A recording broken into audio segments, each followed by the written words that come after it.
என் அன்பு குழந்தையே, உன் கனவு மெய்ப்படக்கூடிய நேரம் வந்து விட்டது. உனக்கான நல்ல நேரம், நல்ல காலம் கூடி வந்திருக்கின்றது. நீ ஆசைப்பட்ட விஷயங்கள் எல்லாம் அமோகமாக கைகூடி வரப்போகின்ற அற்புதமான தருணங்கள் எல்லாம் இன்றைய நாளிலேயே உன் வாழ்க்கையில் என்னால் தொடங்கி வைக்கப்படும்.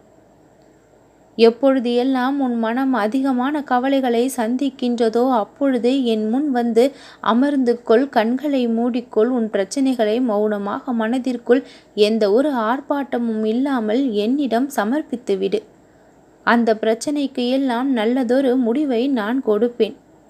அந்த பிரச்சனையில் முதலில் புயலடிப்பது போல் தெரிந்தாலும் இறுதி முடிவானது உன் வாழ்விற்கான தென்றலாக உன்னை வந்து சேரும் என்பது உறுதியான ஒன்று. நீ என் முன் வைத்திருக்கின்ற அத்தனை பிரச்சனைகளையும் நான் அலசி ஆராய்ந்து சில லீலைகளை செய்து அதில் இருக்கக்கூடிய முடிச்சுகளை அவிழ்க்க சிறிது காலம் பிடிக்கின்றது.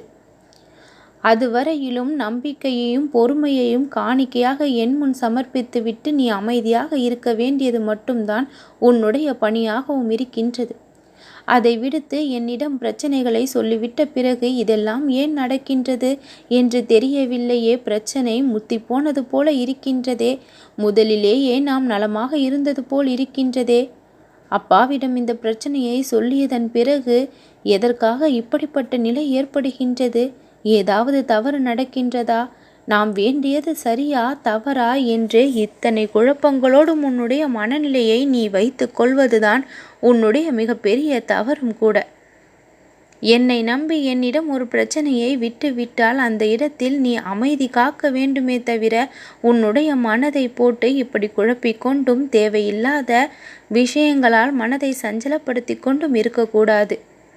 எந்த இடத்தில் அதிகமான பக்தியும் நம்பிக்கையும் இருக்கின்றதோ அந்த இடத்தில் எப்பொழுதும் மன நிம்மதியும் இருக்க வேண்டும். நிம்மதி இழந்தது போல என் நேரமும் இங்கும் அங்கும் உன்னுடைய மனம் அலைந்து திரிவதை நான் கண்கூடாக பார்க்கின்றேன். அலைந்து திரியும் அந்த மனதை சற்று நிறுத்தி வை, ஒரு இடத்தில் அமர்த்தி வை. நான் உன்னோடு இருக்கையில் உன் வாழ்க்கையை பற்றிய பயத்தை இக்கணமே விட்டுவிடு. எதற்காக பிறந்தோம், என்ன பாவம் செய்தோமோ, இந்த பிறவியில் இப்படி கவலைப்பட்டு கொண்டும் கண்ணீர் விட்டு கொண்டும் கஷ்டங்களை அனுபவித்து கொண்டும் இருக்கின்றோமே என்று வாழ்க்கையை ஒருபொழுதும் நொந்து கொள்ளாதே. இந்த வாழ்க்கை இறைவனால் கொடுக்கப்பட்ட அற்புத வரம்.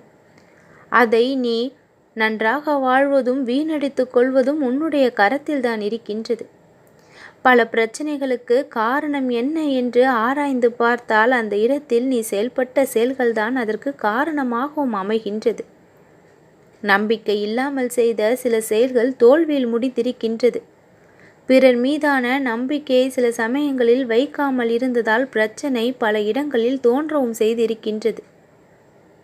இப்படிப்பட்ட நிலையெல்லாம் உன் வாழ்க்கையில் இருக்கையில் இந்த வாழ்க்கையில் நான் ஒளியை மிகுந்த அளவில் கொடுத்து இருளை விலக்கி வைத்து துயரங்களை எல்லாம் துடைத்து சந்தோஷங்களை அதிக அளவில் கொடுத்து நிம்மதியாக உன்னை நான் சர்வ நிச்சயமாக வாழ வைப்பேன். நான் கொடுக்கக்கூடிய ஒவ்வொரு வாக்கையும் இக்கணம் நீ செவியார மனமாற உள்வாங்கிக் கொண்டிருந்தால் உன் வாழ்க்கையில் நம்ப முடியாத பேரதிசயம் நிச்சயமாக நடக்கும். என்னுடைய பக்தர்களுடைய வாழ்க்கையில் ஒவ்வொரு நாளும் ஒவ்வொரு அற்புதத்தையும் நான் அவர்களோடு இருக்கின்றேன் என்று உணர வைக்கக்கூடிய மெய்சிலிருக்கக்கூடிய பல அதிசயங்களையும் புரிந்து கொண்டுதானே இருக்கின்றேன். நீயும் பலமுறை இதை அனுபவித்திருப்பாய். என்னுடைய பக்தர்களாக இருப்பவர்கள் யாரும் என் அதிசயங்களை காணாமல் இருந்ததில்லை. ஒவ்வொரு நாளும் ஒவ்வொரு அதிசயத்தை நிகழ்த்தியபடி இருக்கின்றேன். அப்படி இருக்கும் பொழுது என்னுடைய முழு கண்காணிப்பில் கவனத்தில் உன் வாழ்க்கையும் நீயும் இருக்கும் பொழுது எதற்காக பயம்? நிரந்தரமில்லாத வாழ்க்கையில் எதை நினைத்து நீ நிரந்தரமாக இப்படி கவலைப்பட்டு சோர்ந்து போயிருக்கின்றாய்? ஒட்டுமொத்த பிரச்சனையையும் இக்கணம் என் பாதத்தில் சமர்ப்பித்துவிட்டு நீ நிம்மதியாக இரு. நீ நிம்மதியாக உறங்கி எத்தனை நாள் ஆயிற்று? நிம்மதியாக உணவருந்தி எத்தனை நாள் ஆயிற்று? அரைகுறையான உணவும் அரைகுறையான தூக்கமும் உன்னுடைய உடல் நலனையும் மனநலனையும் பாதித்தபடி அல்லவா இருக்கின்றது. உடலையும் மனதையும் வலிமைப்படுத்த நான் இங்கு உனக்காக போராடி கொண்டிருக்கின்றேன். எந்த ஒரு ஆர்ப்பாட்டமும் இல்லாமல் மனதை நீ அமைதியாக வைத்திரு. உன்னை சுற்றி எது நடந்த பொழுதிலும், உனக்கு எதிராகவே யார் செயல்பட்ட போதிலும் கூட நீ சற்று அமைதியாக இரு. அனைத்தையும் உன் சாயி நான் பார்த்து கொள்வேன். உன் வாழ்விற்கான நன்மைகளாக தான் அனைத்தும் நடந்து கொண்டிருக்கின்றது. நீ பொறுமையாக இருக்கும் பட்சத்தில் அத்தனையும் உனக்கே வெளிச்சமாக தெரிய வரும். எந்த இடத்தில் உண்மையான பக்தியும் நம்பிக்கையும் இருக்கின்றதோ அந்த இடத்தில் நான் வாழ்ந்து கொண்டு இருப்பேன் என்று உனக்கு தெரியும். உன்னுடைய இதயம் முழுவதும் நம்பிக்கையால் நிரப்பு. ஒரு துளி அவநம்பிக்கை கூட அந்த இடத்தில் நான் பார்க்கக்கூடாது.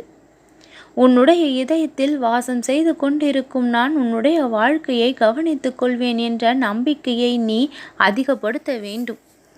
ஒரு துளி கூட மனதில் இருக்கக்கூடிய நம்பிக்கையை குறையாமல் நீ பார்த்து கொள்ள வேண்டும். உன்னோடு நான் இருக்கின்றேன் என்று முழுவதுமாக நீ முதலில் நம்ப வேண்டும். உன்னுடைய செயல்களை உன் பின்னால் இருந்து நான் தான் செய்து கொண்டிருக்கின்றேன் என்று நீ முழுமையாக நம்ப வேண்டும். என் அன்பு குழந்தையே, உன் வாழ்க்கையில் நடந்து கொண்டிருக்கும் எல்லா விஷயங்களிலும் என்னுடைய தலையீடு முழுவதுமாக இருக்கின்றது.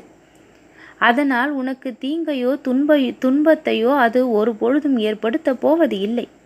பிறகு என்ன கவலை? பிறகு எதற்காக இந்த வருத்தம்? இக்கணம் ஒரு முறை எனக்காக முழு நம்பிக்கையோடு உன்னுடைய முகத்தில் நான் புன்னகையை பார்த்தே ஆக வேண்டும். எனக்காக ஒரு முறை புன்னகைப்பாயா? நான் பார்த்து மகிழ்ந்து கொள்கின்றேன். என் குழந்தை என் மீது மிகுந்த நம்பிக்கையோடு இருக்கின்றாய் என்று நான் சந்தோஷப்பட்டு கொள்கின்றேன். இதே நம்பிக்கை தொடரும் என்றும் நம்பவும் செய்கின்றேன். நீங்கள் என் மீது வைத்திருக்கும் நம்பிக்கையை ஒரு பொழுதும் வீணாக்க மாட்டேன். நீ என்னிடம் கேட்டதை நிச்சயம் உனக்கு நான் பெற்று கொடுப்பேன். நிறைவேறாத விருப்பங்களை நிறைவேற்றியும் கொடுப்பேன். கிடைக்காதா என்று ஏங்கிக் கொண்டிருக்கின்ற விஷயங்களை கை நிறைய கொடுத்து மகிழ்விப்பேன். பஞ்சம் வறுமை என்ற வார்த்தை உன் வாழ்வில் இனி இருக்காது. உன்னுடைய கரம் நிரம்பி வழியும். செல்வ செழிப்போடு நீ நீண்ட ஆயுளோடு நலமாக வாழ்வாய். தற்சமயம் நீ அனுபவித்து கொண்டிருக்கும் இந்த பிரச்சனையிலிருந்து சிக்கலிலிருந்து இக்கணமே வெளிவர ஆணையிட்டு விட்டேன். இனி உன் வாழ்க்கை மிகவும் சந்தோஷம் நிறைந்த வாழ்க்கையாக மாறிவிடும். கவலைப்படுவதை விட்டுவிடு. நம்பிக்கையை வளர்த்துக்கொள்.